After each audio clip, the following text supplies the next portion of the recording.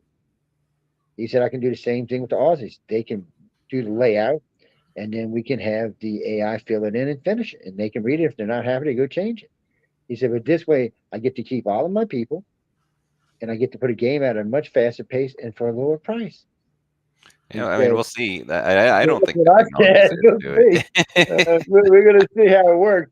I I mean, wouldn't invest in that, but he's got one new game coming out this year.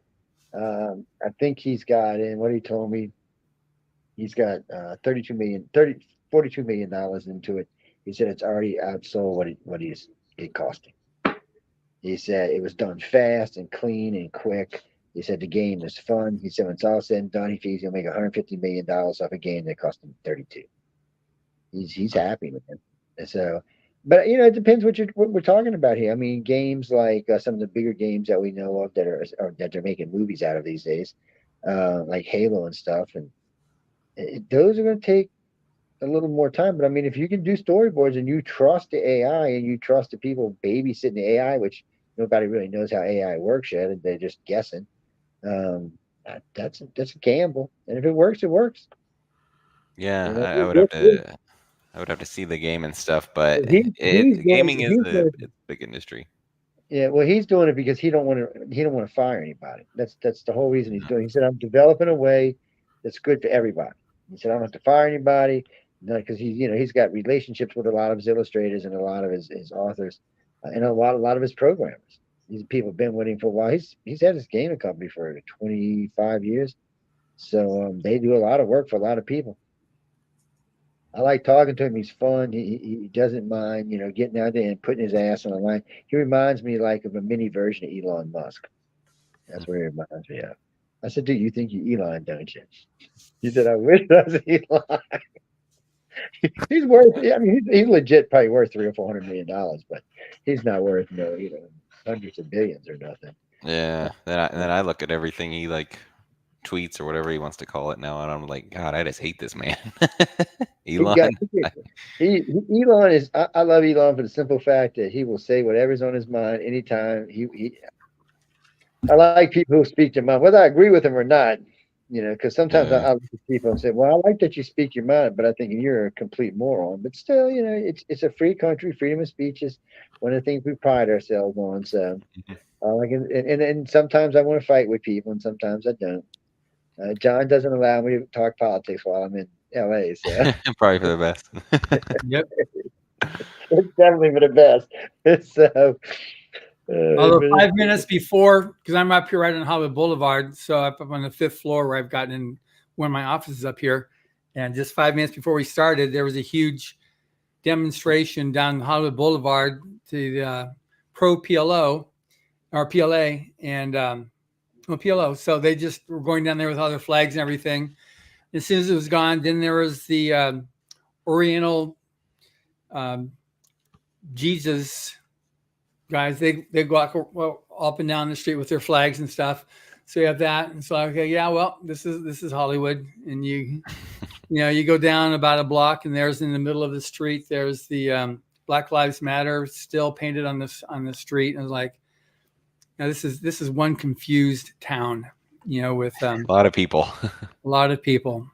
Everyone's got their own ideas and everything. I think that's one of the best things about America, though, is everyone's having their own opinions and being able to celebrate them and reach out and everything. So Yeah, that part's true. As long as it can maintain that ability to do that, that'll be great. yeah. well, I can't wait to see how our country's run next year, because I know the guy in charge isn't going to be the winner. So I'm just curious on how it's going to be run. I'm not saying any more than that, but we did a lot of news last night, and I have stuff coming in from my liberal friends, from my Democratic friends, from my independent friends, from my liberal. I must have 4,000 or 5,000 either pieces of mail or links that have been sent to me about this, that, or the other thing. I said, guys, y'all know I only do politics once a week. It's a whole week till next Friday, man. It don't, man. I guarantee you by next Friday, I'll have 50, 60,000 freaking links. Because all my friends, are very outspoken, which is a good thing. But It's a good thing you're not, though, huh, Joe?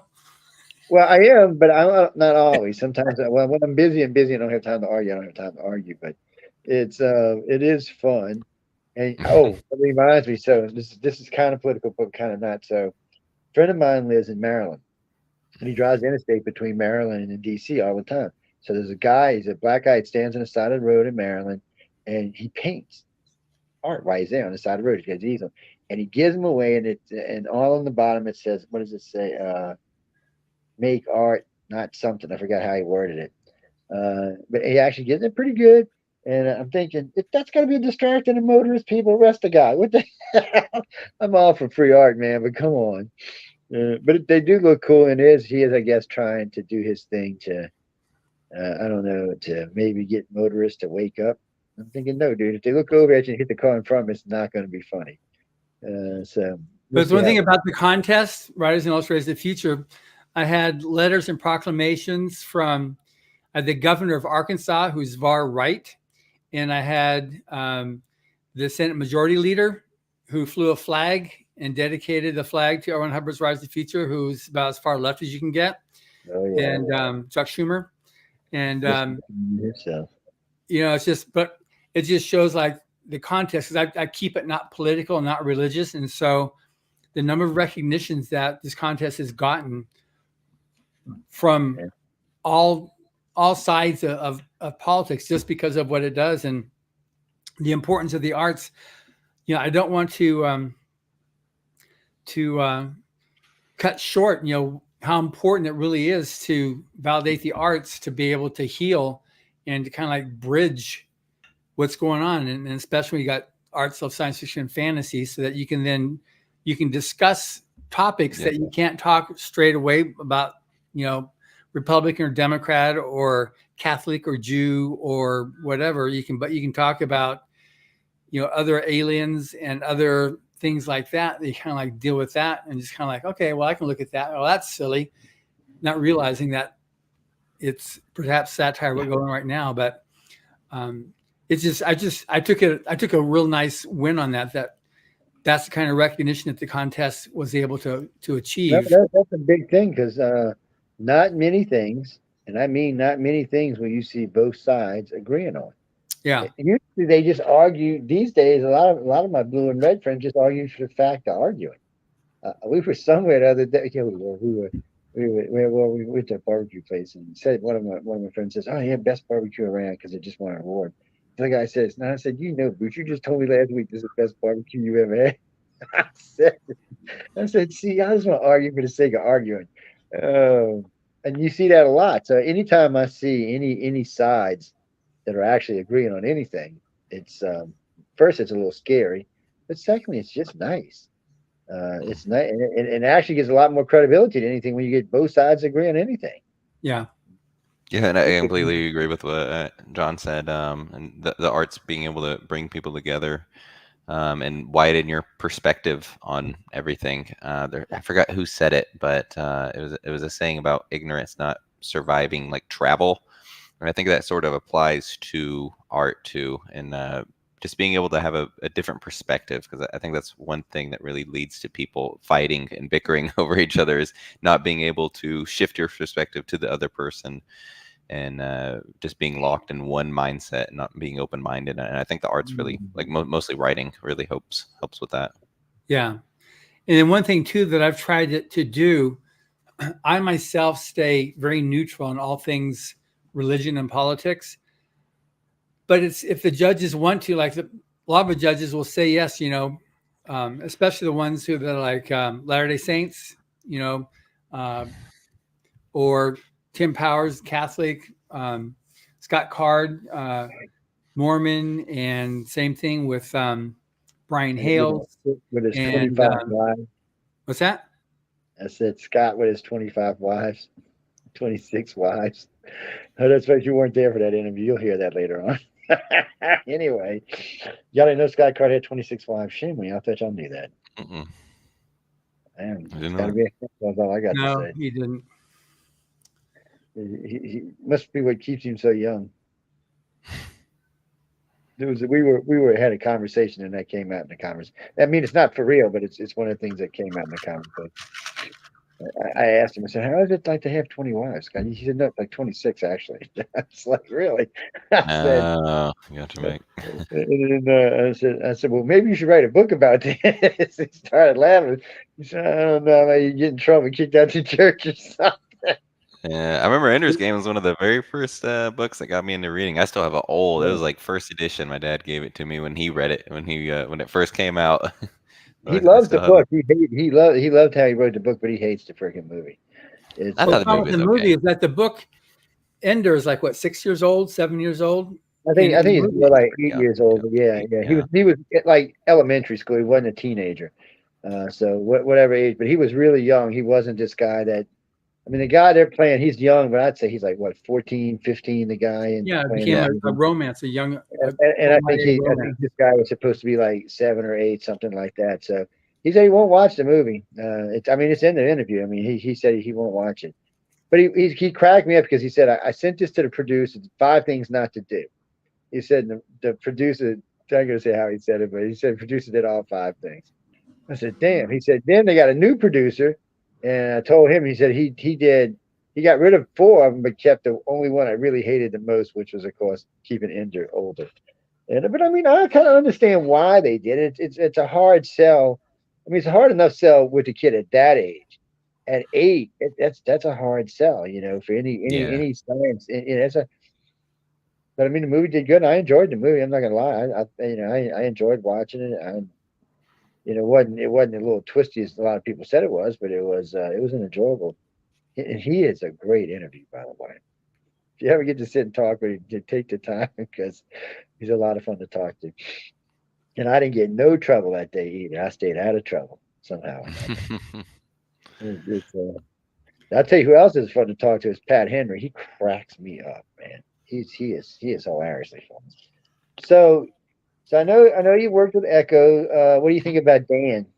Dan the Man DeSantis. What do you think? What do you think Oh about? yeah, I'm just getting out of a mentorship with him actually. I still have one more week to go. But yeah, so I've been seeing him every week for the last 14 weeks, Oh and shit! he's really good. And yeah, if you go look at a bookstore, pretty much half the stuff is his, right? So Yeah. he's been incredibly thoughtful and caring. And he was telling us like he thinks about his students when he's like not even teaching and stuff, and he He's really very applies laid himself. back. He is. He's a very. I've talked to him on many occasions. I've talked to him sober. I've talked to him drunk, and I can't imagine him drunk. he's very laid back. Even with a buzz, he's just a really nice guy. Is really what it comes down to. Yeah, Um, and he has this natural curiosity, and I have it too, and it's harder to find in people, I feel like, nowadays. But he has like a natural curiosity about like everything, right? And he's like, oh, I wonder how a bicycle might work. I did that same thing where I'll just go on a little tangent. I'm like, how do trains actually work? And it's just it's a love and curiosity for everything, and you yeah, just I always want to understand explore the that. Yeah. world. Yes, it is. It's well because it's it's knowledge is king, man, and it's Yeah, fun too. I find it. I love anything. I like all knowledge of all kinds, but the things I yeah, get to take apart, I like even more.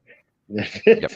Yeah, same. I try to dissect everything I go into. I tear it apart and figure out. I remember as a I kid, I tell would you, get a new toy and just immediately like play with it for a day, and then get a screwdriver and take it apart, trying to figure out yeah, how it actually works. oh yeah, I could see that. I took many train sets apart, man. I still, and actually, when I got older, a little older, I actually got to put back together to work. Yeah. There you go. It's but see, I mean, so you get to do that. I was thinking about that. I don't know if you ever seen the TV series Expanse, but Yes. one of Yes. their opening dialogues is when the ship blows apart. There's somewhere where over Saturn or no wherever the damn thing crashed at, and it goes all apart. Well, there's actually a blueprint of that. Somebody took the time to go through, and because they show all they show the people sitting outside the ship. They show every little nut and bolt, every wire, Yeah. everything of the ship.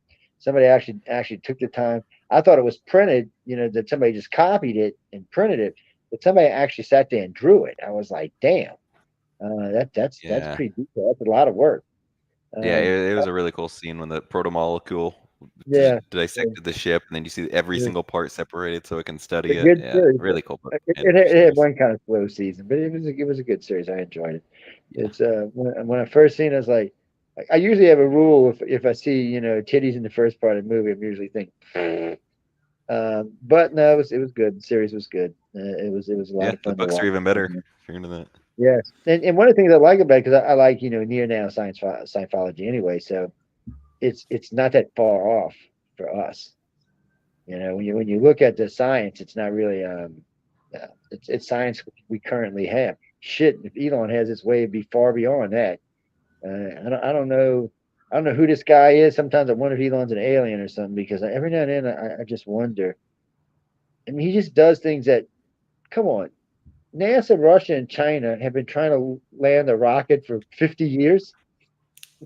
This guy comes Mhm. in, lands one in 5. I mean, give me a break, man. Yeah, What is going they have to go through a lot of red tape and be like, "Oh, we need this budgeted," but in on? SpaceX they just kind of say, "Oh, you have this problem, let's just throw money at it. Go. Here's a And then million that's dollars." yeah, and I heard the head engineer say, and that blonde-headed woman, which I never can get past, because I'm trying to get an interview with him, and they're not scared of failure. They say failure is a learning. It's a learning Yeah, curve. We're learning. it's Shit very blows up. valuable I mindset, like when he everything. said that. He's like, well, shit just blows up. I'm like, really? You never hear anybody at NASA say that. Yep. Yeah. Oh, Yeah. man. Yeah, Yeah. you ought Just to don't give put him a people on call.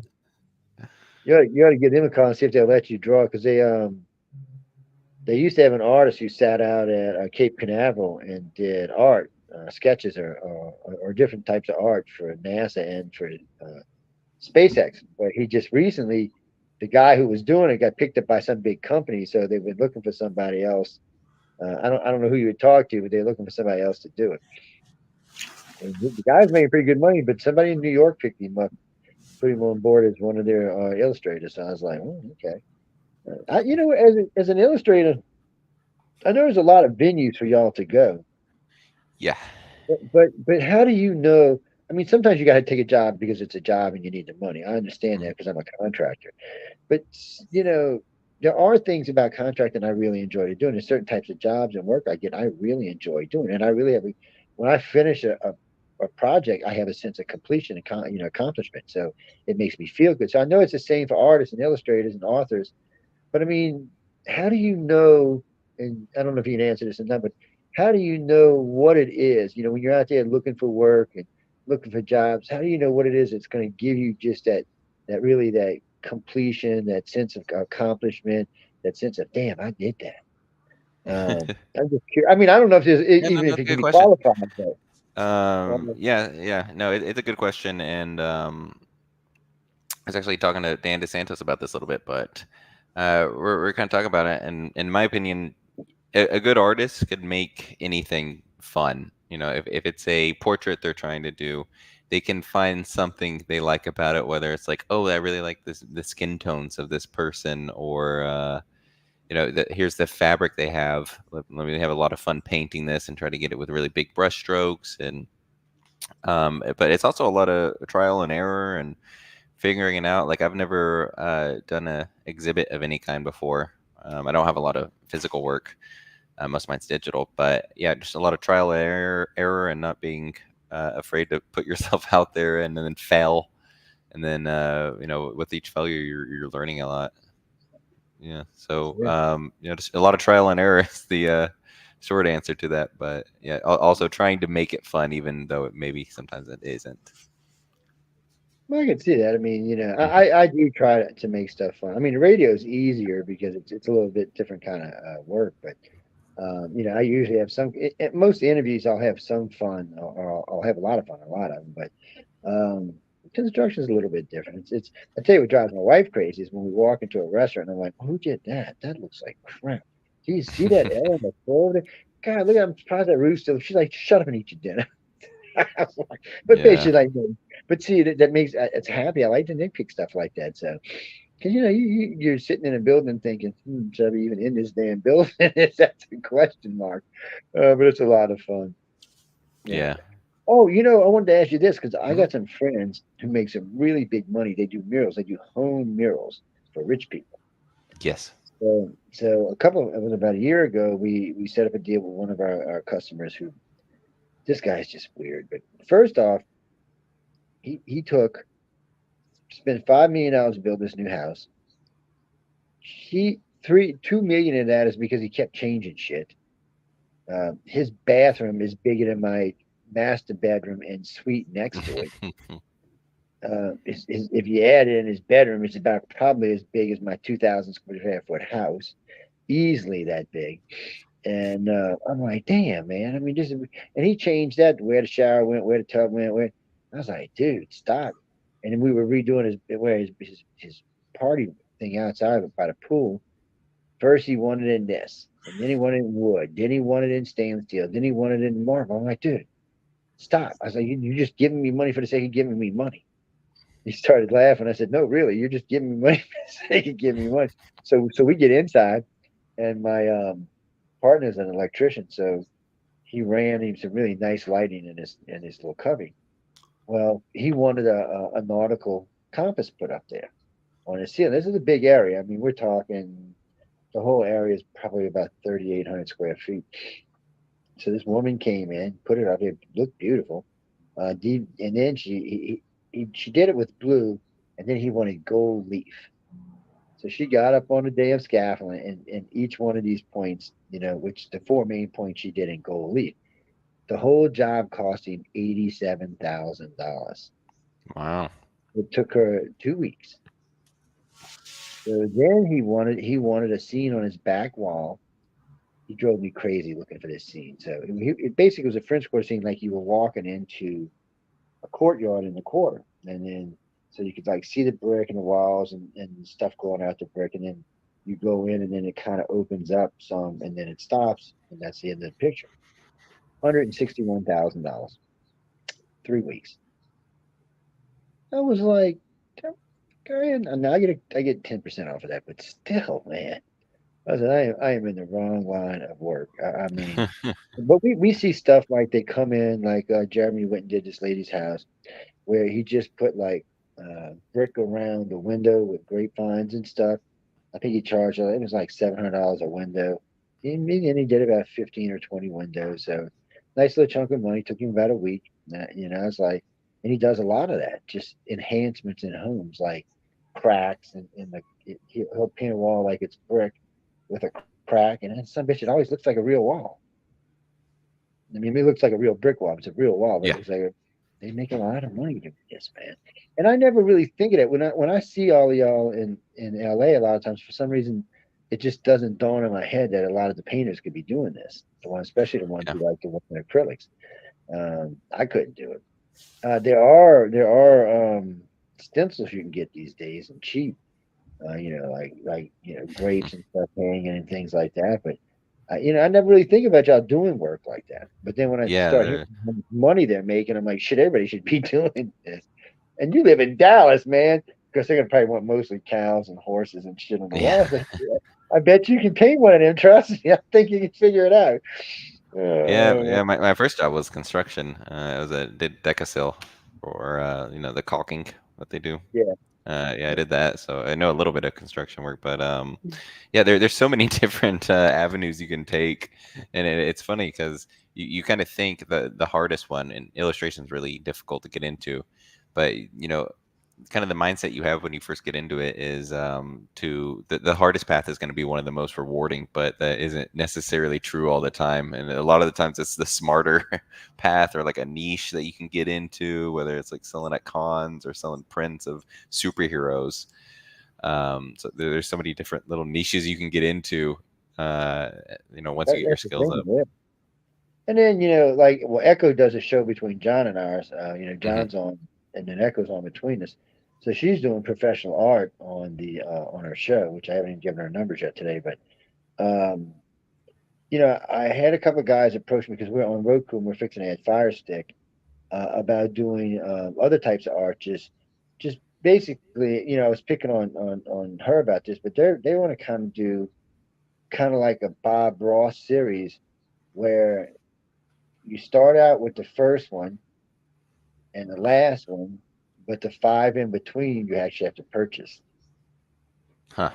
off a pay per view. I'm like, you're pissing people off. He said, yeah, but a lot of people are going to want to see, especially when they see the finished product, they're going to want to know how did you get to that in 5 easy steps or 6 easy steps. And I was like, well, because I did watch Bob Ross when I was a kid. And man, come on, he didn't even use a paintbrush, and it looked like artwork. Yeah. He was up there with a trowel knife, basically. I'm thinking, dude, I use these all the time. I can't do that. What the hell, man? I don't know. I do love acrylic, and I really love oil. It's probably my favorite. But it's just something about oil always feels like I'm in the painting. I don't know how to Yeah. explain it. It's just what it feels like. It's a personal thing with me, but I know a lot of people that like a lot of different things. And then a lot of my friends have printed art on their walls, and they'll put them in. It's not like a poster though. It's like poster size, but I don't know if you can really call them a poster. They don't look like a poster for some reason. I'll ask him. There's actually a different name for them, but and then of course Tom Wood, how much money he made off of the first little fiery. What was it? It wasn't even a phoenix. What was it? He told me and I Dragon. forgot. Yeah, so he It was did it. He Dragon. did it and sold 2 million copies at Kmart as soon as it went on sale. Yeah. Come on, you're a new artist. You ain't known for shit. You put a piece of art in Kmart. I mean, he didn't make the 2 million. I don't know how much he got off the deal. I never asked him, but I'm sure he got a little chunk of money out of that. And I'm sure Walmart wanted a Yeah. lot more poster work after that too. Yeah, And there's a lot of different avenues to take. I think even like Echo, one of the judges, she works for like was it Twisted Tea, I think, and just makes yeah, the little icons that go on the front of the bottles, whether it's like a cherry, and then she has to work on yeah, those. I was like, oh, that'd be a pretty fun little gig. Just to yeah. design those. Well, they all get cool stuff, and and it's like Tom. I've seen some of the stuff he's done for the NFL and the NBA, and Yeah. the other artwork he's done. He's got quite a good thing. And then of course there's Dan, who everybody in their mom wants him to come do work for him. So Hmm. it's I told him one day I was messing with him. I said, "You're just too nice." I said, "Come work for me." I said, "I guarantee you, after a week, you'll be cursing." She said, "Joe, I'd never curse." It's like, yeah. And his wife was like, "I think he might make you curse, honey." Oh man. Well, we Yeah, get yeah, yeah. crazy schedules, but so I mean, so you're comfortable now. I mean, you seem to be relaxed, and Oh, maybe you get some jobs painting a Dallas Star. That thing seems to be everywhere. I mean, Yeah. I should say the Texas Star because it ain't really Dallas, but well, it is Dallas, but it's kind of the. Or maybe what's his name? The armadillo that turns over the Coors truck, or what? Who was it? What Coors? Who was it turned over? One of the damn beer trucks. Um, for a I do long love a time, beer. yeah, for a long time they were everywhere. Just like that stupid '70s keep on trucking guy with the long leg. I must have Yeah, been. yeah. I One of couldn't the even one of tell the you. one of the biggest problems with like jobs like we were talking about with the doing the mural inside like a rich dude's home is just like getting your name out there first and them Yeah, even discovering you. So it's like how do you do that, right? Do you buy ads and Instagram and target rich people only?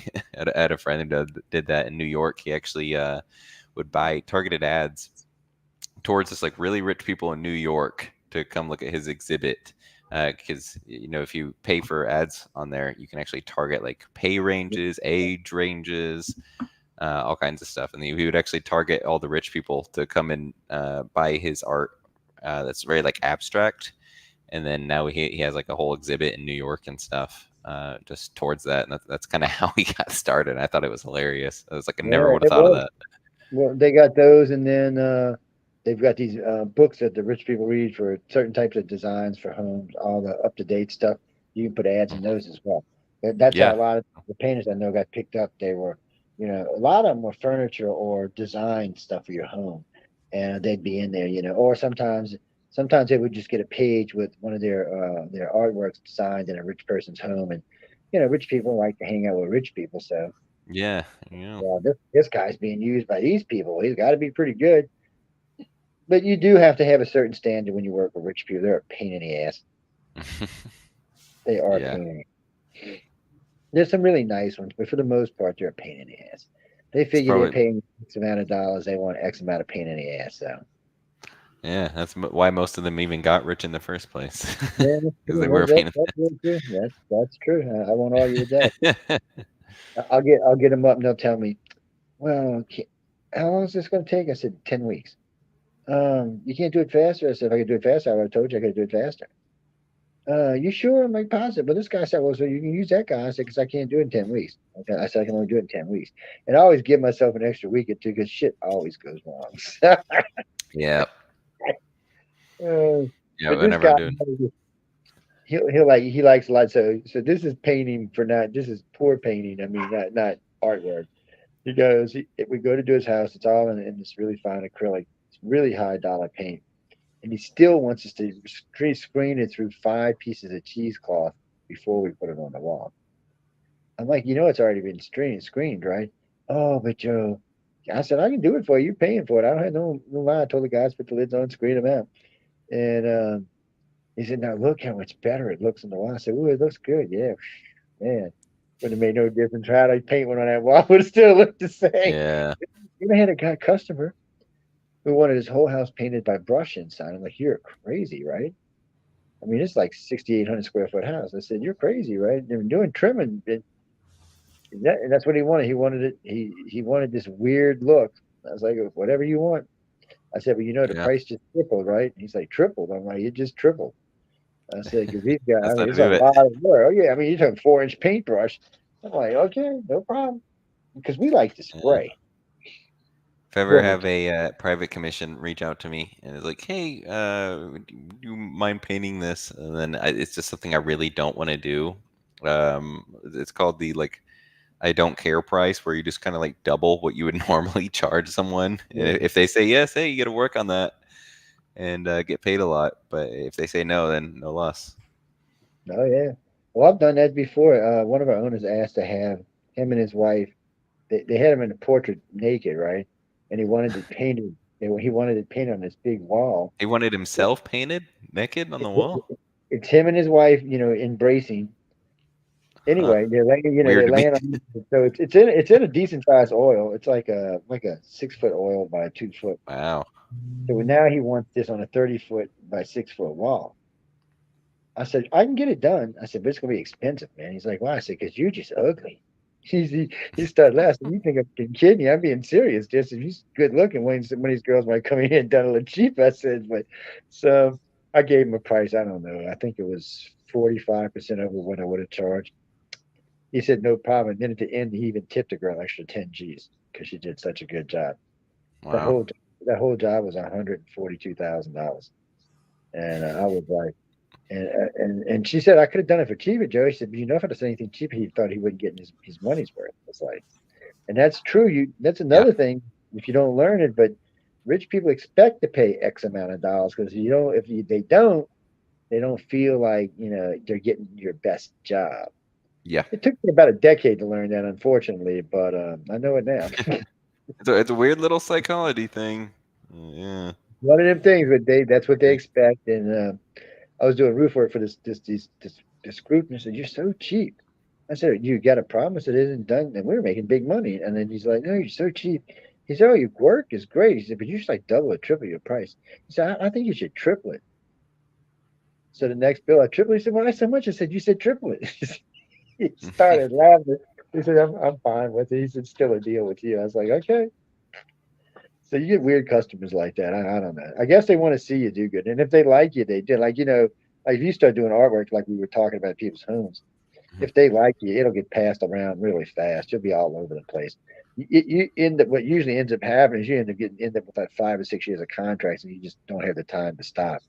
It's just, and we get a lot of ceiling work. I'm thinking all the time, do you think these people at Da Vinci, I mean, we land on his back for days on end? I mean, come on.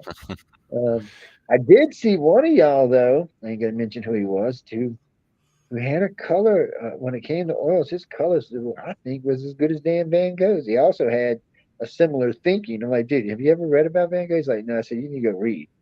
Are you calling me crazy? I said, maybe a little bit. you should go. Maybe you should go read. Man, really great though. He really had great. I'm always fascinated by really deep colors and rich colors and Yeah. stuff like that. And I've noticed that you can get that in all shapes and forms of art. It doesn't have to just be an oil paint. It can be anywhere. It's I got some friends that are really good at digital art. Even digital art I suck at. It's not my forte. It's so hard. When I was It's first getting into art, I thought I was going to take me because I mean to toot my own horn, but I think I'm a really smart individual, and I was like, it's going to take me like 2 years if I just put my head down and go into it like full time. I was like, probably 2 years to actually get up there and start getting like a full time living, and now I'm on like my 5th year, and I'm still not even making like a comfortable living. Even though the salt contest has helped me out so much, but I was like, this is so much harder than I was expecting. And I was like, I could have gone to some kind of school or something and been making more money. But no, it's about the passion for me with it all. So, really yeah, it's it's a hard. lot harder than you think it is, though. Yeah. It It's really not is. a lot of times. It's not the skill. It's just simply getting known. It's Yeah. getting your name out amongst the people or amongst the companies. It's I know where were we? I think we were in Illinois actually. I think we were in Chicago, but they had a group up there that helped out to get artists, just illustrators. They didn't help authors out, by the way, but just illustrators to help them get their name out to the general population. It was like a magazine that they featured you in, and then they sent you to all the, I guess, the businesses in the area. Yeah. It was a cool little deal, and yeah, and I don't even think they were charging the people. I think they had sponsors, like paid sponsors in it. Huh. I was impressed by it. I was like, well, that's real payback there. Yeah. And Yeah. I seeing was incredibly somebody up there, impressed too with all of the writers and illustrators of the future. I expected when I was going into it, I was like, there's going to be something I don't like or some kind of catch or something, or I'm going to yeah, go there and really not like some people. But no, I had a great time and enjoyed all of it, really. I was very impressed when I met him, and trust me, poor John had to hear me for a whole year bitching at him. It's I was telling that story to somebody the other day, and they're like, "You're such an ass." I'm like, "Yeah, I can be," and he's like, "Damn, Joe," because one of my friends is associated with this writers, I mean, with this illustrators group in Alabama, in Atlanta. He's always telling me about it. I said, if I fly up there, and I said, you know how mean I was to John, and I said, your family, you know how mean I'll be to you. He's like, maybe you shouldn't come. I was like, what do you mean maybe I shouldn't come? He said, no. I said, yes, you said, you said, he said, when you going to visit your sister? I said, I'm going to see John and them up in September, the beginning of September at Dragon Con. He said, oh, I won't be around. That's like, asshole. They're actually, a bunch of them are really talented, but they know I'm going to be hard on them. So I said, I'll only hold y'all to writers of the future standards. And he said, well, what the hell is that? And I said, why don't you read and find out? Or go listen to some of the archives and find out. But they have just a small contest they do. I think they give away $10,000 a year, and Oh. and I think if I remember correctly, and I could be wrong, I think it's only in Atlanta. I won't talk. Well, what is this? We're at the beginning of June. I'll probably talk to him sometime later in the month. So I'll ask him. But um, he's a New Orleans transplant. He did a lot of weird artwork down here for the city. They had him paint like the sides of buildings. They used to let the prisoners do it. They actually had an artwork for prisoners, for illustrators for prisoners, would come out and do like paint whales on the side of public buildings and oceans and people and Mardi Gras scenes and Yeah. stuff like that. But I guess they ran out of talented criminals, so they had to bring somebody. They had to bring some people in Yeah. and pay them. I think it's a decent like little therapy is being able to That was express yourself through art. oh, what's his name? Mike. What's Mike's last name? The one who was doing the sides of the buildings. Um, he was showing me he had some laser set up to help him to do it. Oh, what is his damn name? Tall guy, bushy hair. Damn. Arthur? No. I thought his name was Mike. Was he one of the He- winners or a judge or? no. He was a winner, but he was a past winner, Okay. and I think they brought him up to judge one year. Oh man, I swear, I'm getting old bite sometimes. I can see his face. I just can't see his name for some of his names. I've never been good with names, so I shouldn't hate on it. But he was showing me. Matter of fact, he wasn't showing me. Actually, it was one of the classes, one of the illustrated classes. He was showing them how to do it. How he did these brick walls and stuff outside. Man, well, Yeah. A lot of that stuff is really technical. Like they'll either like draw out a grid and then they'll have another like reference that corresponds with that grid. Some of them will use like projectors and stuff. well, I've seen just recently, and this is so weird. One of the paint companies my company works with, the guy, we swap computers and all kind of stuff, and he gave me this projector with the slide piece on it, so you can take it and like they have these pieces of art, and you put it in there and it projects it up against the wall, and you can actually go outline it on the wall and then remove it and come back. It's like painting by numbers almost, man. But Mhm. it's really good. I was really impressed with how it did it. So and they can cut these to anything they want. Um, Sometimes they have a computer do it. Sometimes they do it by hand, and then you just slide the piece in and you put the projector at whatever distance you need it to be and whatever height you need it to be, and turn it on, and bam, it's there. And actually, if you wanted to, you could just turn it on and just paint everything as you go. You don't even have to trace it out. You could just paint each picture as you go through it and do it like that. And if you get tired, just turn it off and make sure you line it up when you come back. I guess that's cheating in a way. Well, Nah, man, because kind of. because you're doing the painting, but someone else actually made the picture because you're Yeah, Yeah, I don't know. I don't know if that's cheating or not. I mean, it still yeah, takes a lot of skill to get out there and paint that big ass wall. yeah. But I have Especially yeah, if you're just tracing someone else's work, I'd say that's cheating. Like cheating. If like a lot of people that do oils and stuff will first do it on digital, and then they'll Mhm. print out a reference, and then they're working off their own reference that they painted onto their oils. So it's a little different if it's your own work first, or if it's like Yeah, just a copying. Yeah. it's just interesting to see that. That's something I could probably do because I would consider that painting by numbers, man. All right, put some blue there, put some red there, put a little black there, put a little green up here. I don't know. I wasn't even really Yeah. good at my numbers when I was a kid, so I'm gonna shut up about that. But Yeah, I can it's never. still it's harder. Even that's harder than you think it would be, surprisingly. It was like I had to find out what a thin one of them tiny number one brushes are, whatever the hell size they're, little tiny ones. Yeah, I And know I'm always so cocky when I go into that. these. What was that? I said no. I said once I found a little tiny brush, I realized I could stay in between the lines at least. Yeah. Feel like stuff like that. Oh man. I'm always so cocky when I discover something and then I'm like, oh, I bet I would be so good at this, and then I actually try it out. I'm like, damn, this is harder than I thought. Pretty much every single time. Well, no, my wife's daughter, my middle stepdaughter, and her son, my stepson, they're great artists. And she actually was going to school for it, and then I think she decided she wanted to get married instead. But she was talented. She won several contests. It's just she was just now she's like a leasing agent. So and she's very happy with what she does. But I think I'd have stuck with the art personally. But it's still, when you're doing a lot of contests, that's a lot of pressure to be winning Yeah. all the time. Yeah, and to be an artist and like this age, it's difficult because you really have to be proactive and like entrepreneur in a lot of ways. Whenever you're having your own business or like applying to these jobs and some other careers, you don't need to be. You can be more reactive to a lot of this, in my opinion. So Oh yeah. Well, there's I wonder sometimes how many of y'all are sitting down there sketching the judges and sketching the or some of the people that run around doing the event. Because the first year I was there, because they had dual sets the first year I was there, because it was the first year back after COVID. And I noticed a couple of them were sitting there, like one guy was sketching the bellhop, somebody was sketching one of the judges. I don't know if that's just sheer boredom or what. Actually, I'm not even sure what the hell that was.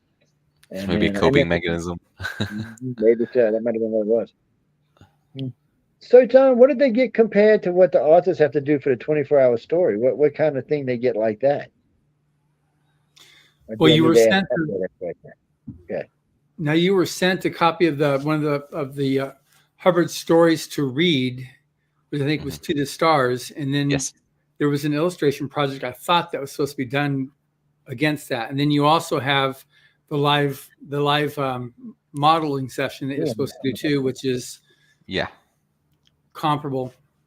Yeah. And some of the And they don't, because they don't have the 24-hour story. They start a day later. yeah. And yeah, no, I'm kind of glad we didn't have a 24-hour story because I would have been so sleep deprived. Yeah, we did some sketches for the To the Stars and like trying to figure out, oh, what would a book cover look like? You Yeah. can see how ugly my sketches are when I'm trying to figure out compositions. But yeah, we read that book and then got some feedback on what we would do with it and do in the future. But we didn't actually like take it to final or anything, just kind Right. of figuring out the early stages. Still good. Let's see. We got this one up here still. Yes, don't even ask people. Y'all can't have it. This one's autograph. Oh, can you even see it on the phone? Yeah, there it is. Look at it. Dun, dun, dun, dun, dun, dun, Everyone dun, hold dun. theirs up. Look at that. The trifecta, baby. Look at that. Look at that. Yeah, Every time last week after we did our show, we hit #1 on Amazon on science fiction fantasy anthologies. Wow. because we got them good looking people watching us. Actually, Yeah, this day is starting to develop into a really good day for authors. For authors and illustrators. Oh, and you, Mr. Goodwin, started a damn bidding war on this thing. Where's it? I don't think you can see it like this. Where's it at? Where's it at? There it is. There it is, right there. Okay, there it is. So I don't know if you can see it real good in there because of the thing, but the so man endangered species. yeah. So last week somebody asked me about the Frank Fazetta poster behind me, and I says mine is not, it's just there. And we got to picking because I had changed the set where I'm sitting. And I said, look, I'll give you all these books if you can tell me what was different. John knew what it was. I mean, as soon as I seen John, he knew what it was. Everybody else still hasn't figured it out. Well, now you can't see it anyway, so it doesn't matter. But so anyway, that later that evening, I started getting these bids for the poster. I'm like, what? So I said, wait, and they said, well, Mr. Goodwin said we were bidding for the poster. I said, he never said that. I was in the show with him. I said, I've even said that on his ass. And he's like, no, no, no. I said, well, if y'all get to the right price, we'll talk. I said, so it's like $100,000. We'll discuss it. I said, but until then, leave it alone. But it is funny because a lot of people are interested in it, and you don't always see it because it's not always seeable behind me because of where I'm sitting. Different nights I sit in different places when I'm in studio, and on this phone, you're lucky you can see anything in the studio. Maybe the skull, maybe a little bit. Is he even back there? No, I don't think you can see that.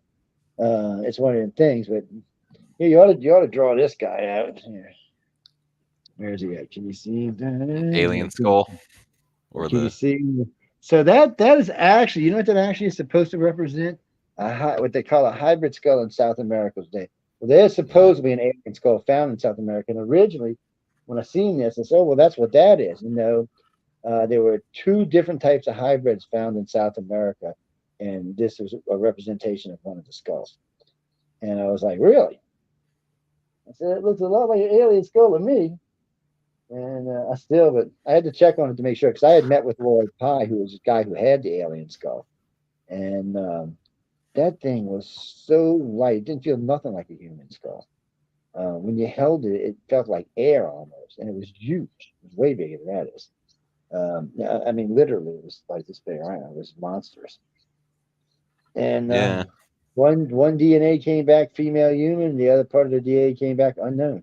And they've DNA'd it so many times, I think they can't do it anymore. It always yeah comes back unknown, which means it could be a hybrid of some sort.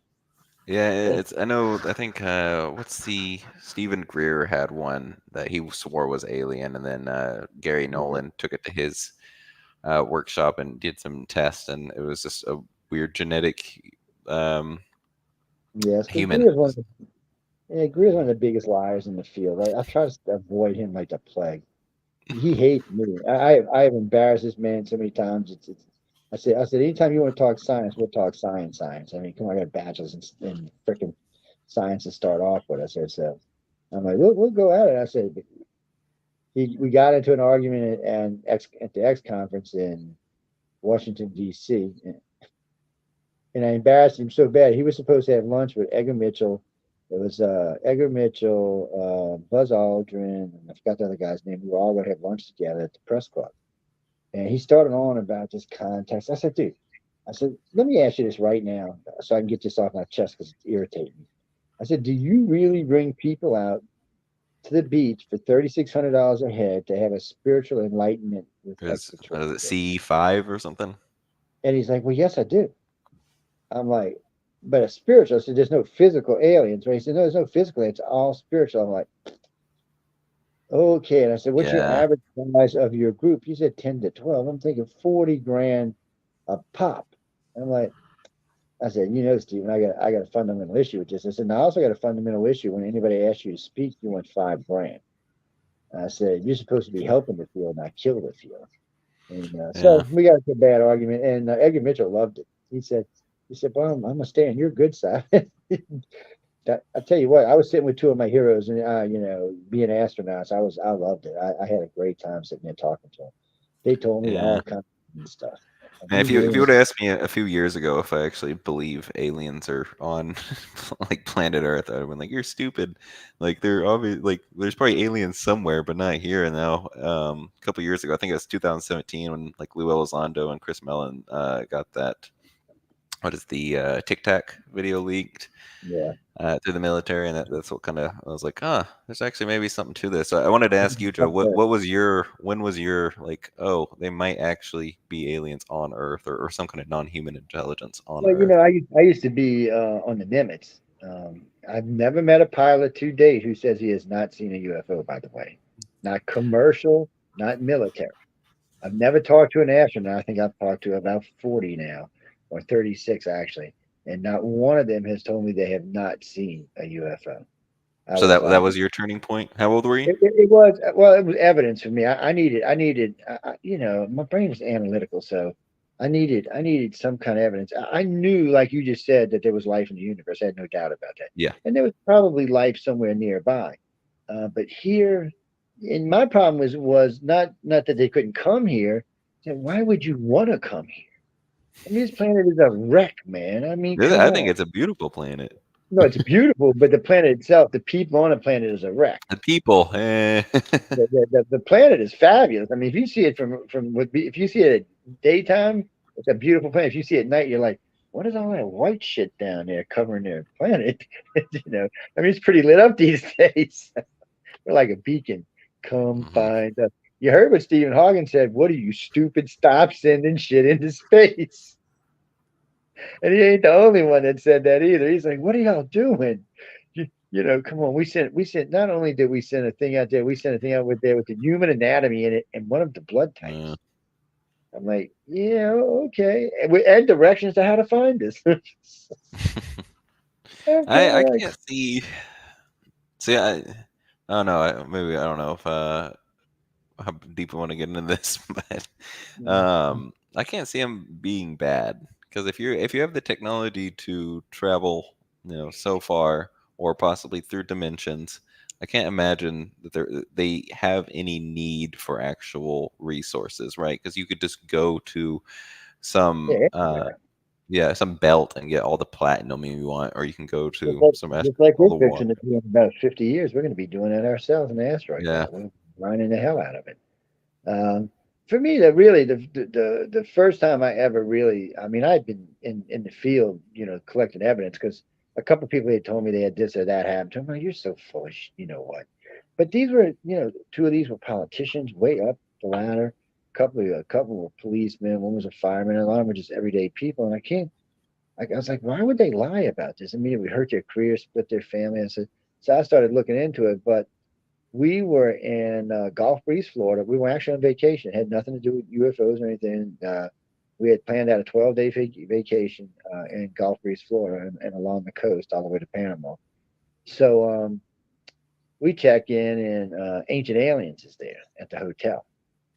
I'm like, wow, what's going on with y'all? And they're telling me all this stuff, and we're sitting and talking, and we're talking. So I found out that night there was going to be a big where they had been seeing this thing going underneath the train bridge for a while. So they had set up a big group. So the mayor was out there, the police chief was out there, the fire chief was out there, all these people from Ancient Aliens. There was about 500 people showed up on this fishing pier. So I said, we're going to go and see and just watch. And there's cameras everywhere, by the way. So we're sitting out there watching, and I look out and I see this green blob about 6,000 yards out from the bridge, and it's coming through the back bay where the military base is, and it's just cruising. I said, oh, it must be some weird sub or something. It comes out and everybody starts getting excited as it gets close to the bridge, and it goes through the channel part of the bridge, which means it was fairly big because it didn't go under the bridge, it went in the channel. So it went under the bridge we were standing on, then it went under the main bridge, and then it went under the railroad trestle, and then it stopped. And we're all just sitting there. This thing just lifts up out of the water. I mean, it just lifts out of the water about 50 to 100 feet. And when the stuff that was running off of it looked like golden globs of molten lava, something was just dropping off into the water. And everybody, just the whole bridge was just you could have heard a pin drop. I mean, that's how quiet it was. Everybody was just dumbfounded. I didn't think about it at the time, but later on that I didn't even remember hearing a camera clicking. I know there was two ancient alien cameras that were running 24/7, but other than that, I don't even remember hearing it. I know we didn't take any pictures. And so we watched it, and it sat there, and then it lifted up a little bit, and then it was gone. And and I mean, it went off like it was going to streak, and then it looked like maybe something opened, like a door opening and closing. It was hauling ass, and then it was gone. I said, well, that's not our technology. I've been in the Air Force and Navy long enough to know we don't have anything like that. We're not even close to anything like that. So that was pretty much it for me. I was like, okay, well, there's something going on here that somebody's not telling us about. Mhm. And then as I made friends, it just like I'm really good friends with the chief scientist that runs the Boeing East facility in East California along the Nevada line. She's in charge of all the scientists. She's a scientist herself, but she's in charge of all the scientists to make sure they behave. Uh, she's the one who helped me. Yeah, she's the one who helped me break the Stevensville case because when I went to Stevensville, I was told it was an alien craft. I get to Stevensville. I go to the party that night and go out and have dinner. And we go out to where the sighting was, and I'm listening to these guys talking. First thing he says, there was chase planes. I'm like, chase planes? Well, chase planes. First I heard about this, and then the other guy says, yeah. And when it went by, it's coming over kind of slow. I said, it looked like there was rivets running around the edge. Rivets. Okay, I've never heard about any UFOs with rivets on it. That was at first. And then he said, as it went by, he said it was 8 rows of engines started to glow red, and then another 8 started, and then they all turned white and it was gone. Well, I had heard that before. That's ramjet engines, and I'd heard about them several times. So I get on the phone. I call her up. She's at work. I call her up. I'm like, hey, baby, what are you? Let me tell you what just happened and what these people just told me. She said, okay, let me call you back. She calls back about an hour later. She said, it was an Aurora. She said, actually, it was an Aurora B headed for George Bush's ranch. And that's what was going to make the turn to come back. And that's exactly what happened. They had a squadron of F-16s out that night with this thing was showing up on radar headed towards his ranch, and no one ever diverted them F-16s towards them. It went there, turned, and went back. So it was a pretty good case. It was lots of good videos of it, got lots of good pictures, but it was ours. Just like the Cass Landry case, it was ours. Sometimes they're ours.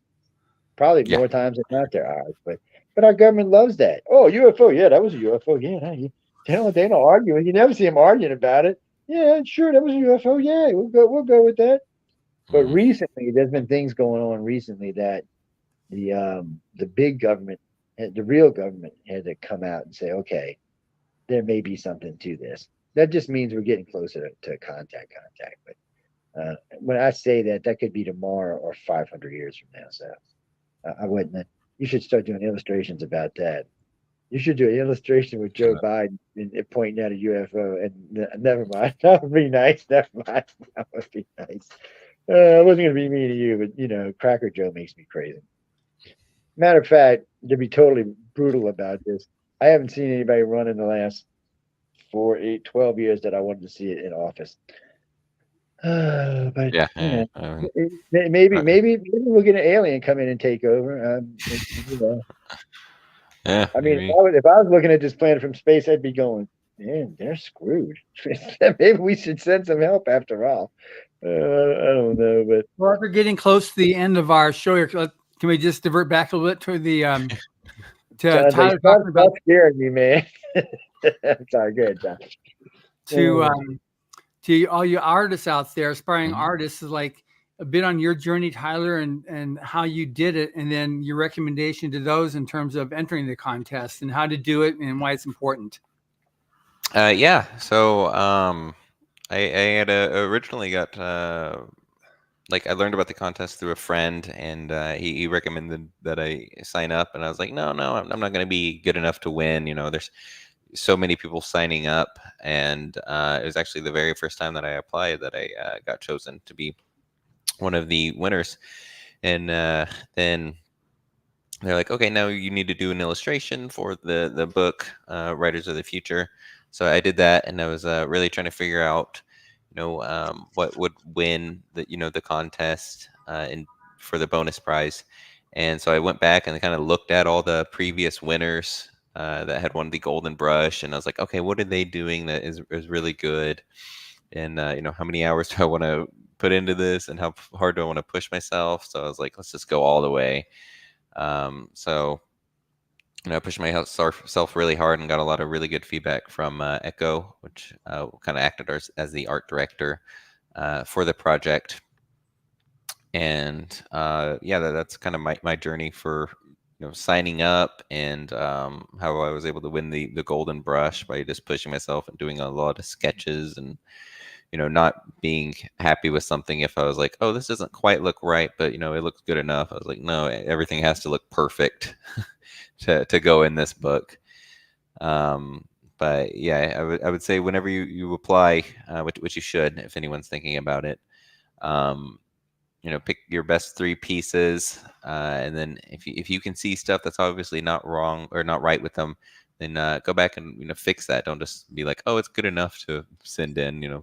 Go ahead and fix it, and then keep applying. And a piece is never really finished. It's only ever abandoned. You're never actually done with any image that you make. You can only leave it. So I went back, and some of the pieces that I have were older, but I was still like, okay, I've learned stuff I can fix on this and reapply. So yeah, just always keep pushing yourself and applying, and just keep going at it, because you won't actually fail if you don't give up. Yeah, that's my motto. The silly one, but a good one. Yeah, and I'm trying to Joe, am I able to Mm. share the screen? I guess not.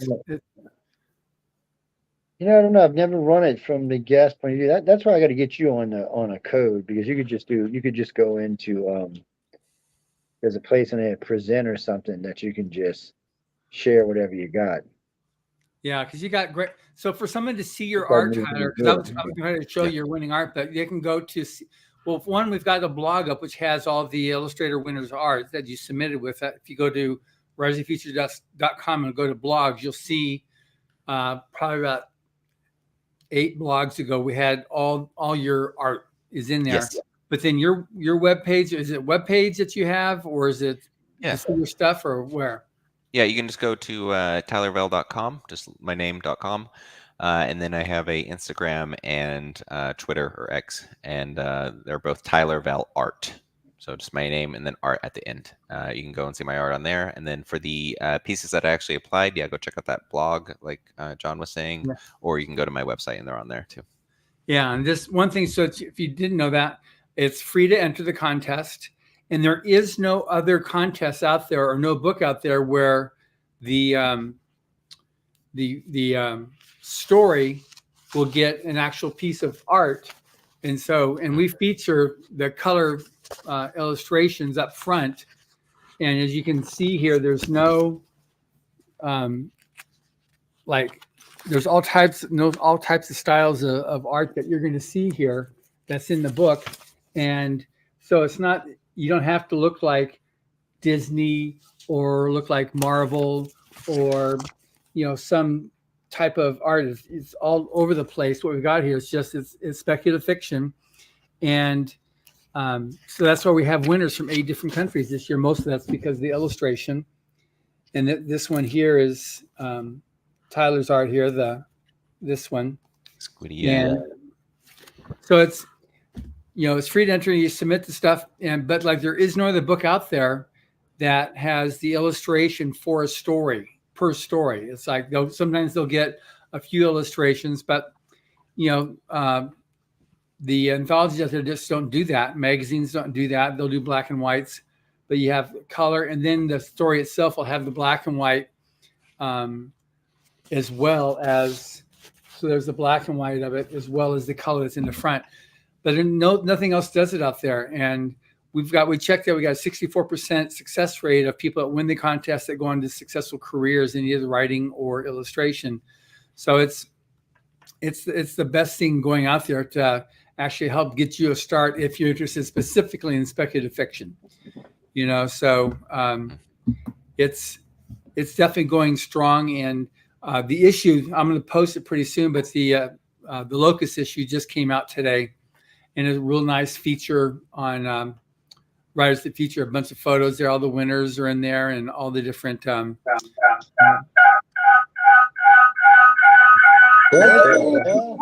aliens have come. Oh no! They're taking over Joe. Damn. And it's still doing it. You might have Maybe to we close can that meet one of down. those things. Whoa, man. We gotta get rid of this. We'll just mute it. Yeah, easier said than done. Just throw it against the wall if you have to. All right, where am I at?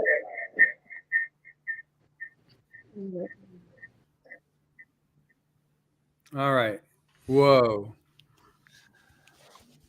He's being the disappearing man, reappears and disappears. But anyway, so it's and the thing to the judging is blind judge, and then the people that you met there that are doing the judging, these are very successful artists. Yes. Some of them are the major movers and shakers of illustration and painting in the genre right now. You talk about Dan Dos Santos. Everything out there is in a bookstore is his. Echo is just all over the place. Larry Elmore, he didn't make it this year, but he did a live Zoom. The Magic the Gathering. No, he's not Magic. He was Dungeons and Dragons, and the other one was the other fantasy art game. anyway, he did a lot of the art for that too. And then you've got just so many amazing artists, but they want to be able to pay it forward. They want to get, they want to be able to help just like they were helped. We have one of the illustrators, which is just amazing, Craig Elliott. He's the creative art director for Disney and for Marvel and Netflix. And when I interviewed him on my podcast, this is like 3 or 4 years ago, he said he never entered the Illustrators of the Future contest because he didn't think he was good enough. He'd been following it since the beginning, but he would never enter it. And here's a guy that's designing and creating images that, you know, are being used in all the animated movies. You know, this guy he's a total sheer genius. And so he's one of the judges. We had Bob Eccleston this year, who was here. He's won like a dozen Chesleys and a dozen Hugos and every other major art award. So you know, you've got these artists that are the ones that are choosing you and selecting you as the next generation of artists. So I don't know if there's anything out there that gives you as much of a leg up as this contest does to an aspiring writer or artist, regardless of your age. You know, it doesn't, because they have no idea how old you are. They just know that you're a good artist or not. Yeah. Yeah, we had a couple winners. I think this year, we had an 18-year-old, I think. Yeah. Yeah, they've had some youngins. I know youngins is 16 since I've been in. I think the oldest was close to 70, 69, Yeah, 70. close 70, yeah. Yeah, I really like that it's all blind judged. Incredible. It's an amazing too the way people win. Some win right out, some don't, some take time. It's all I can tell you, people, is keep submitting till you win. Yeah. Yeah. Or pro out. Bro. It doesn't cost you anything at the end of the contest. You keep on doing it, and sometimes you disqualify yourself because now you sold professionally, so you can't enter anymore. That was good. My buddy who had been playing for like 5 years now that actually recommended me to sign up. Now he's gone professional. Which I thought was funny. Yeah. But that'll happen. You know, that's some of our judges, you know, like Rob Sawyer, Brandon Sanderson. They were entering the contest, and Kevin Anderson, they had entered, and then they got to where they sold professionally, so they could no longer enter. So that's totally fine too. That's legitimate. It's a good excuse to not enter anymore. Yeah, definitely. Anyway, so it's a really good thing. So for anybody that's out there that's an artist or a writer, enter the contest. It doesn't, you know, it's really easy to go to writersofthefuture.com. And if you've got somebody, because a lot of times an artist or a writer will be very self-conscious and not think they're good enough. But if you look at it and go, oh, this guy is really good, submit for them. We've had people before when Joni's called and said, hey, congratulations. I said, for what? For Rise of the Future. I didn't enter. Oh, my wife entered me. You know, we've had that happen before.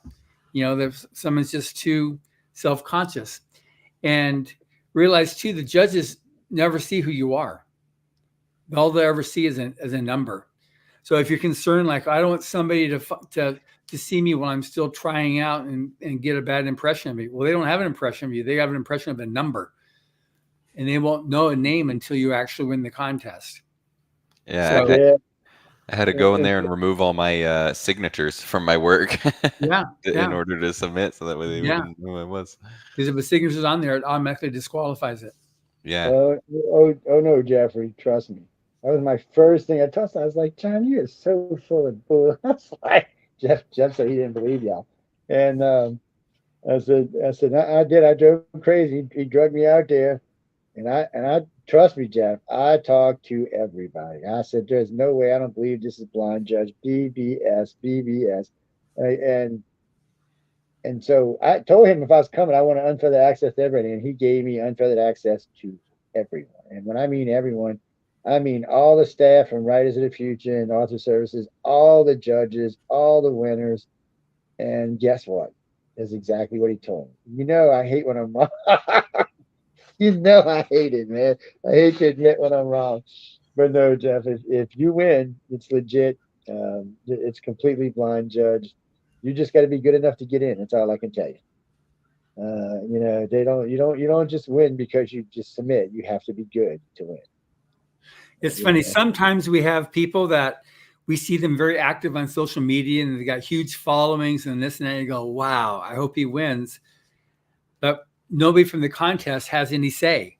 So, you know, it's when the judges come back and they say, okay, this person's the winner. And we've had sometimes where people, you know, who didn't win are very, very active. And the person that wins doesn't even have a social media account. It's like, okay, well, that's how the chips fall. It's like Yeah. Yeah, it's the all judges about time. choose and that's what it is, you know.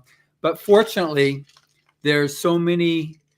We got 24 winners, and most of them are active or start becoming active because they realize that it's a for real thing. They've got an opportunity if they're really willing to take advantage of this to start a career.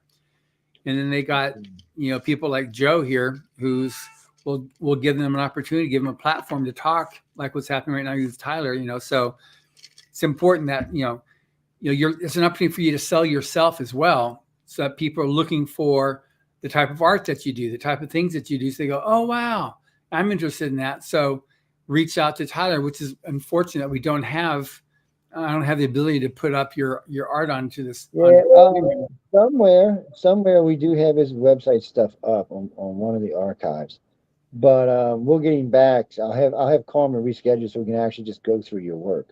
Yeah. Because it doesn't matter who it is. When they give me work, we usually go through it from the youngins to the oldins to the judges.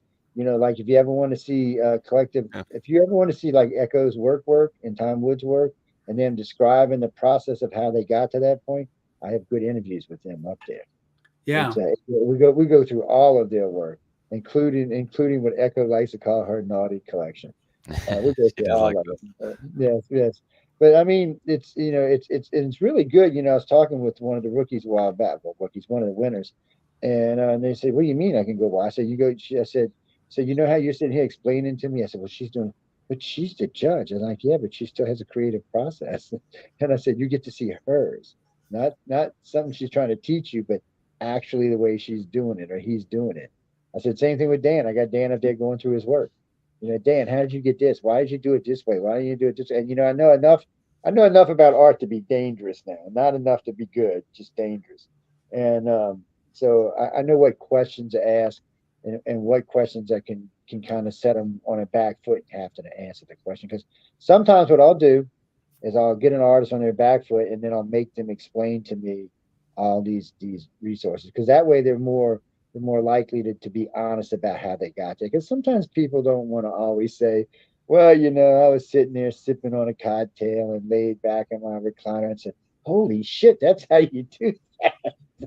So, yeah, well, sometimes people want to make the process, how can I say this, more exciting or more complicated than it actually is. So I kind of keep them back from doing that. That way, it's just and it's great for y'all because anybody who's out there selling themselves now has a whole portfolio with the way they came to talk about it. What's in there? You just say, hey, look, send them the video, and I noticed from time to time. I actually had year before last year, someone had contacted me from Microsoft asking me if this video was legit. It was a video of one of the artists. I said, yeah, they wanted the winners of Writers of the Future. Oh, they were really a winner of Writers of the Future? I said, well, yeah. I said, you know, you can contact Writers of the Future direct. I said, if you need to, I'll put you in touch with John Goodwin. And he said, oh, no, no. He said, I just needed to know that the video was legit. Obviously, he was impressed with this person's artwork. He just wanted to make sure that it was a legit video. And it is. And I tell him all the time, use it. It's what it's there for. It's y'all's video. I mean, we're going to use it. We want y'all to use it. We want you to, and now let's see, because y'all are on Roku tonight. Matter of fact, you're on Roku and live direct. Shit. What is it? Roku and what's Fire Stick? Sorry, I couldn't get that out for nothing. And we're not full on Fire Stick yet for another couple of weeks, but we're using it like on my shows because I'm showing the host how it works. But so you're there. I mean, so when you go in and talk to somebody now and you do your art, you say, well, this actually premiered on Roku and on Fire Stick. People have actually seen my artwork up close and personal. A lot of business are impressed by that. Oh, well, he's been on TV too. He's got good artwork. He's won big contests. Oh, he's on TV. Shipped, and they don't have to take you at the word. You can just send them to go see it, Mhm. or just send them the video itself. And I notice because I do get every now and then I'll get a thing from one of the authors or from one of the illustrators. Can I use it? I said, yeah. I said, I remember you said that. I'm like, no, you can use it. That's what it's there for. I want y'all to be famous. I want to you be in going walking through the red car. Hey, Tyler, Tyler. I want to know you. I want to see each and every one that I've seen win so far. I want to see make it. I mean, I legitimately want to see y'all really become famous. Yeah. And make the big bucks, man. Say nah, nah, nah, nah to the other people in the world. Because it's tough and it's a tough industry. Matter of fact, today, any what I would consider in the arts, from what I do to what y'all do to people, singers and movie stars, it's a tough world today. It's not like it used to be. It's a lot more competition, and and unfortunately, the internet sometimes can clutter things. You can get flooded with stuff, and it's hard to get your nose above the water sometimes. And I tell this to people all the time. I have 44 social media accounts. Be feel to plug in any of them. They're not none of them are private accounts. They're all public. They're either business accounts or public accounts or personal accounts, but all of them can be published on. I don't keep people. I tell people all the time, publish on. I mean, I need to check one thing. I'll be right back. I'll just check one thing. I'll be back in 2 minutes here. A lot of those Facebook pages have 30, 40, 50, 60,000 people. I said, publish them. Let people see your work. I want them to see it. I want y'all to make money. I know how it is to live in this freaking world. I was telling this to John, I have made this least amount of money since I was in my, I don't know, maybe late 20s, early 30s. And I don't, it's just one of them things. But COVID kind of slowed things down for us. And then, somebody else slowed it down. I'm not going to mention his name. The name that shouldn't be mentioned, like Baltimore. That's how I'm looking at it now. It is funny to me when I should get into because we do some satire on Friday nights, political satire. I'm surprised the feds ain't come and lock my ass up yet, but I mean, because I don't know, Sean Hazlitt is one of the winners. He's one of the author winners. He hosts with us. I always warn everybody the same thing. Look, you can talk politics, but be careful because I'm a centralist. It doesn't matter what I hate on everybody. So it's but when you choose a side, you are risking, cutting yourself out of work. I tell them that all the time. I say, when you choose a side, I say if you're going to be a conservative, the liberals probably aren't going to buy your work unless it's just unbelievably.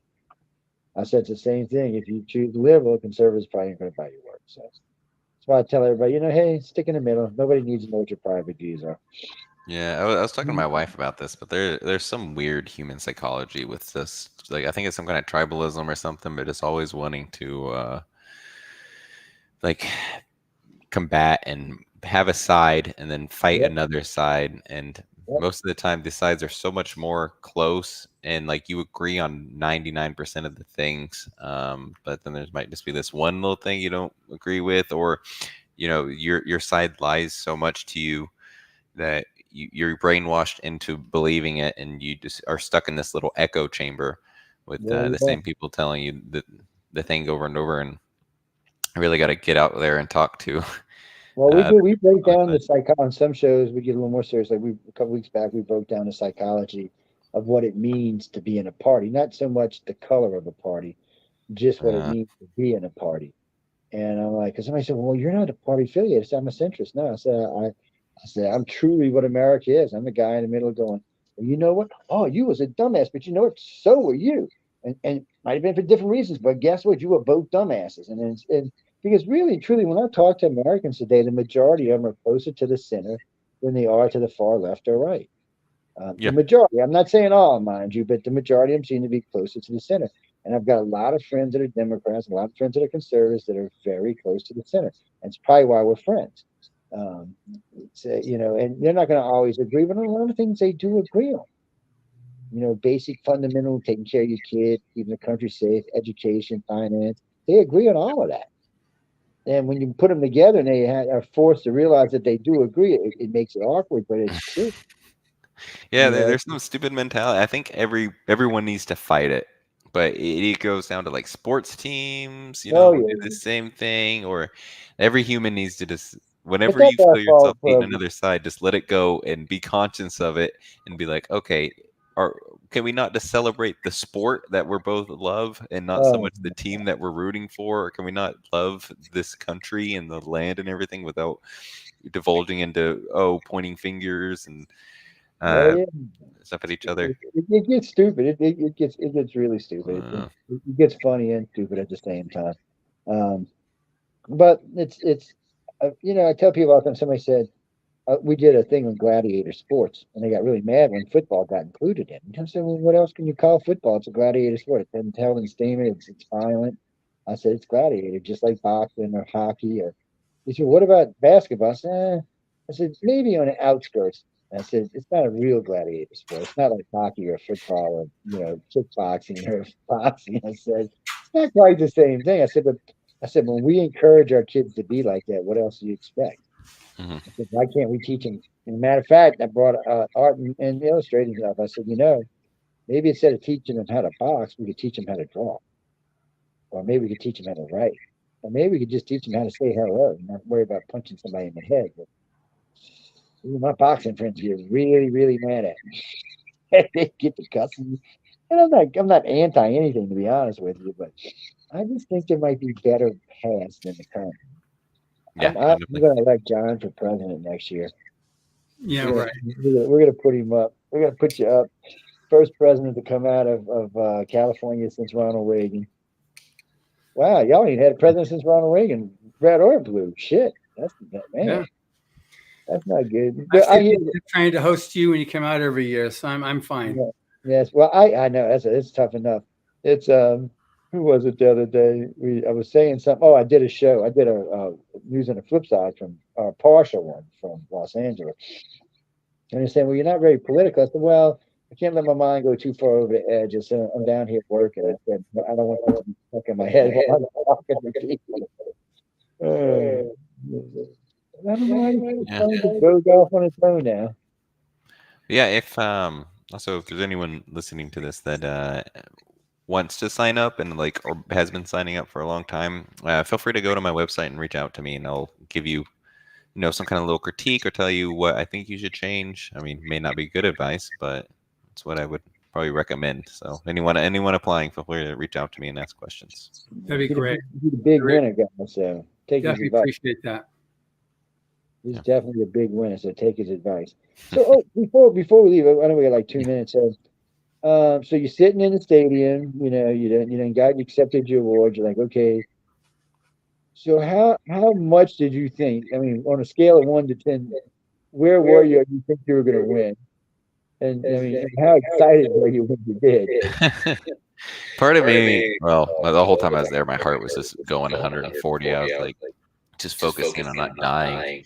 But yeah, when they were doing it, I was like, oh man, I hope they don't call me. I hope they don't call me. But I did want to win, but I was like so nervous at the same time. But then when I got up there and it was all like said and done, I was like over the moon. It was really exciting and happy that I did win. So it was a mix of emotions, and that whole night I was just completely drained. Because after we hung out, I was completely drained and just zoned out because everything was so much and just sensory overload on me. I'm usually pretty sharp, but I couldn't keep up with that night. It was so much. It was a lot of fun though. And how many of your new friends were looking at you like, you bastard? Yeah, you should. This is my copy of the book right here, and it's the the one that I got everyone to sign. But some of the comments here, I can actually you can see some of them. The little scribbles down there where they put their little notes, and some of them are like, "Oh, it's really nice to meet you," and some of the other ones are like, "Screw you, Tyler. I'm with Can't them. believe Screw you you, won." Tyler. Yeah, jokingly, lovingly, of course, but yeah, Yeah. Well, it was a good crowd this year. Everybody seemed to be very nice, definitely. very cordial. Everybody very competitive. It was just nice Yeah. to see them, very inquisitive. Because it's easier on me. Well, it's easier on all of us working press when everybody's wanting to talk. It's a lot harder when you got to go drag people out of their hotel room and throw them down and say, "Stay. Yeah, We're gonna definitely. make you talk to us." Yeah, and I'm still in contact with everyone. And I just actually, one of the other winners I had reached out to, and we gave each other some feedback our art. So that was really nice. And I'm glad to hear you took the mentorship with Dan. He's really a nice guy. He's a really enjoyable guy to hang out with and Smart just dude. chit chat with. Yeah, he is. Yeah. And I got to sit and talk to him off the record, off the books, about all sorts of stuff. And the first year, matter of fact, the first year I went with them, he was there with his wife, and they did a little after gala. I don't know how my room got volunteered for it, but it did. And we were all sitting up there talking. It was him and Echo and Tom Wood and a couple of others and a couple of the winners and myself. And he's just such a laid back, nice guy. And I asked his wife, I said, is this an act? And she started smiling. I said, really, is this act? She said, no, this is who he is. She said, sometimes I want to smack him too. I started laughing. She said, he's just too nice sometimes. She said she was telling me stories about when they'll be out places and stuff. And he's just so nice. She said, I would have smacked that sucker. I was like, baby. He's a really good businessman too. He's really smart all around too. And like I was saying, he has that natural curiosity. Fool. Well, you're right about the businessman. When I did the interview with him on the podcast, I talked about how he got started, and he lived at home in his parents' basement while he was going through school. Yeah. And he worked out a budget. He was like, okay, good. So if I want to be able to move out, I need to make this much money. And he actually did the math. He did an Excel grid, how much you have to make. And he did that. And so he worked out how much you have to make to be able to move out and then to do all these different things. And he would do that and work against that and got to where he could then build up, and then he could afford some of his own materials and moving out of his parents' basement. Because he said, I'm going to do it with art, even if it was making art that, posters for someone else's grand opening and going around from car to car, putting it in the windshields. This has beginning. Mm-hmm. But he said, I'm going to make my living as an artist, and that's just all I'm going to do. And so he was dedicated to that. And that's what he's done. He's not done anything else as a career other than art in the various levels and echelons of art. But it's always been his creating art.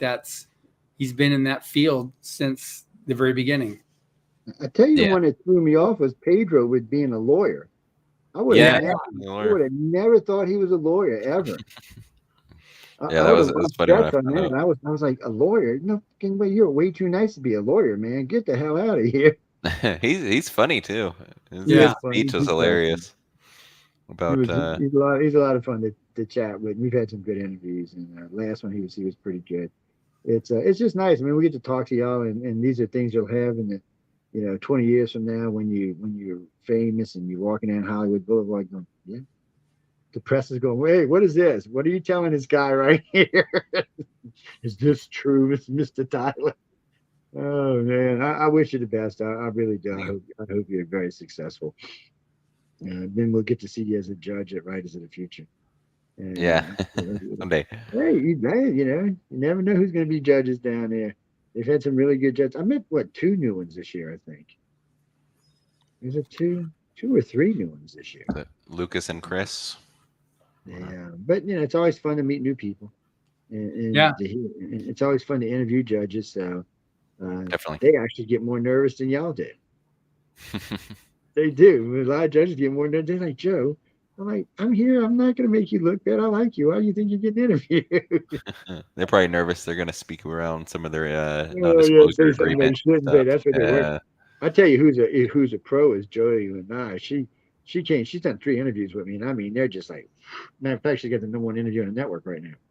She's sharp to the point, adds in all kind of stuff. She's got a good wit about herself. She's very comfortable on the camera. So I was like, damn, you never know until you get somebody in front of the camera how they're going to act. Yeah. When I first got into it, I was like, man, I'm going to be here for a week. I'm like, I'm going to be not doing a lot. I thought I would have a lot of downtime, but nope, it is go that week. It is nonstop, pack to pack. You're meeting new people. I'm like, I wanted to meet some of the writers, judges. I didn't get to talk to like half the people I wanted to. There's a lot going on. Yeah, there's a lot going on.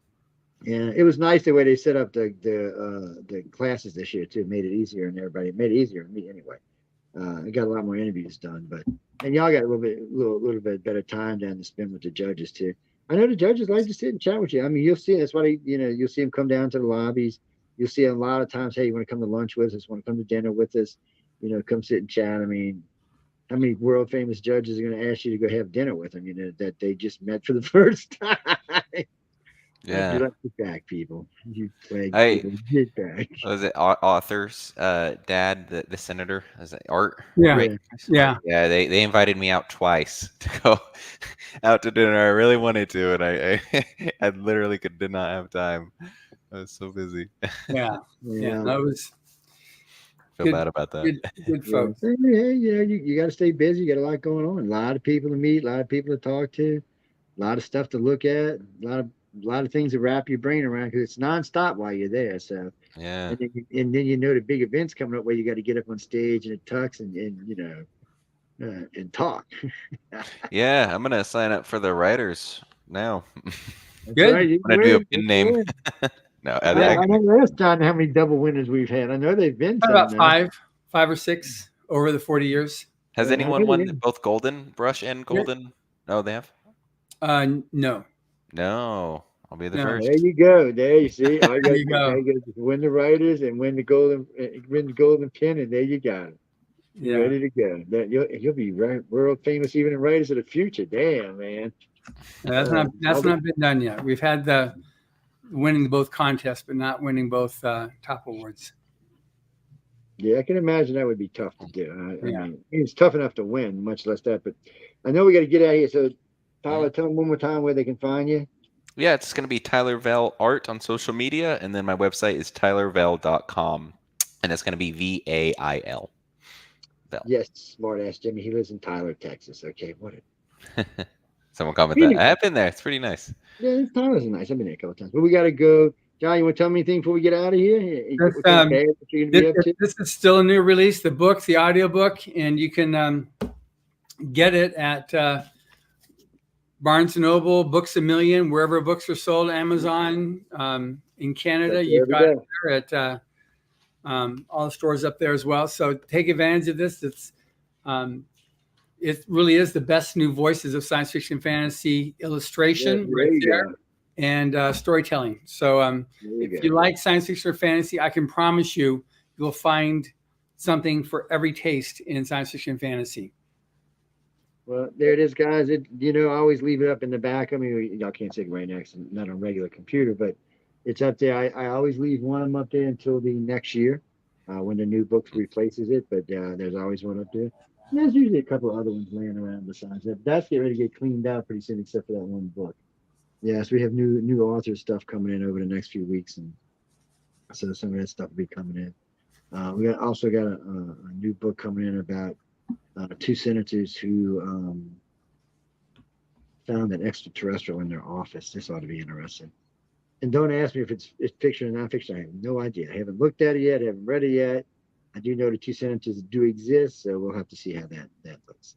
I just can't believe two senators would say they had found an alien in their office. But I guess we have to find out what kind of senators they are and what office they were in. I guess that would be What kind of alien it is too.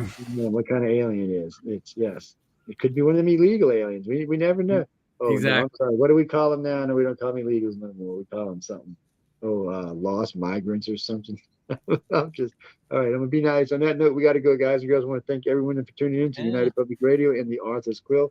Be sure to check out Tyler's work. You remember John's on behalf of us, not behalf of us, but in front of us on Writers of the Future, of course, followed by Echo Chernick, which you're learning how to do art. That's the woman to go see. She's the one that's teaching these guys and helped this guy to win. And I hope y'all enjoy her work and everybody else. I forgot who was in front of John today. What's the new guy's name? Hell, I can't remember.